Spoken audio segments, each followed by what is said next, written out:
और अब बात शहर वाली सरकार आरक्षण वाली तकरार, क्योंकि निकाय चुनाव का इंतजार बढ़ता जा रहा है। आज हाईकोर्ट के लखनऊ बेंच में अधिसूचना पर लगी रोक को लेकर सुनवाई हुई, लेकिन सुनवाई पूरी नहीं हो पाई। अब कल फिर सुनवाई होगी, लेकिन बड़ा सवाल यह है कि क्या निकाय चुनाव की अधिसूचना पर लगी रोक हटेगी, क्योंकि जब तक रोक नहीं हटेगी चुनाव की तारीख पर मुहर नहीं लगेगी।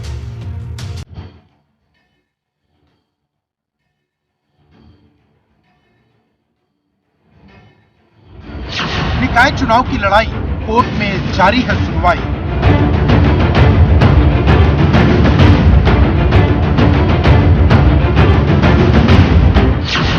शहर वाली सरकार फैसले के बाद शुरू होगी ललकार।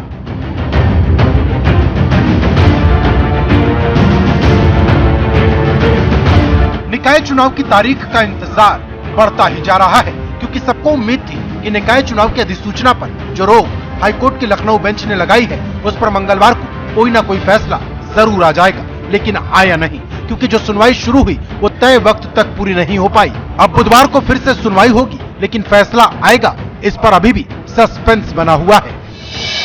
उत्तर प्रदेश में निकाय चुनाव के लिए अभी थोड़ा और इंतजार करना होगा।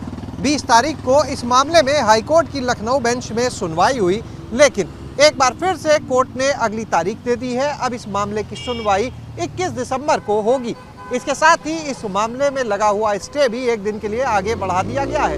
इस मामले में सरकारी वकील अपर महाधिवक्ता का कहना है कि उनकी तरफ से काउंटर एफिडेविट और रिजॉइंडर एफिडेविट दाखिल कर दिए गए हैं।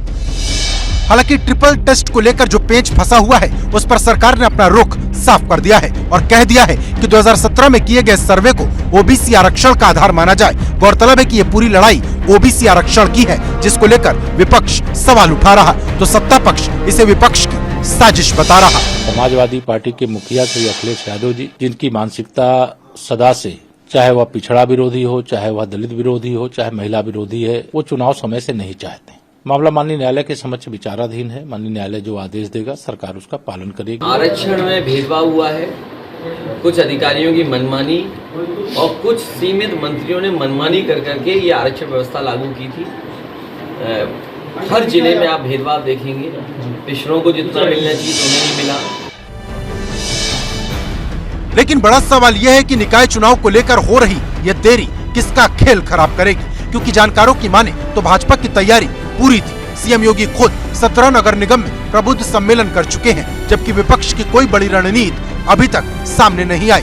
हालांकि उम्मीदवार तय करने के मामले में बसपा ने बाजी मार ली है, जिसने इमरान मसूद की पत्नी शाइमा मसूद को सहारनपुर से मेयर का उम्मीदवार बना दिया है। मेयर चुनाव का जो बिगिन है जिला सहारनपुर से शुरुआत की है। इसके लिए मैं अपने राष्ट्रीय अध्यक्ष बहन जी का बहुत बहुत तहे दिल से शुक्रिया अदा करती हूँ। हम अपनी जीत के लिए पूर्ण आश्वस्त हैं। बहन जी का हृदय की गहराई से धन्यवाद कि बहन जी ने सहारनपुर के आवाम के ऊपर जो विश्वास जताने का काम किया है, उस विश्वास के ऊपर हम लोग खरा उतरने का काम। लेकिन बड़ा सवाल यह है, कोर्ट वाली तलवार कब तक हटेगी, क्योंकि पिछली बार ये चुनाव दिसंबर तक खत्म हो चुके थे, लेकिन इस बार इसके 2023 में शिफ्ट होने के पूरे आसार नजर आ रहे हैं, क्योंकि जब तक अधिसूचना पर कोर्ट की रोक नहीं हटेगी, निकाय चुनाव की तारीख का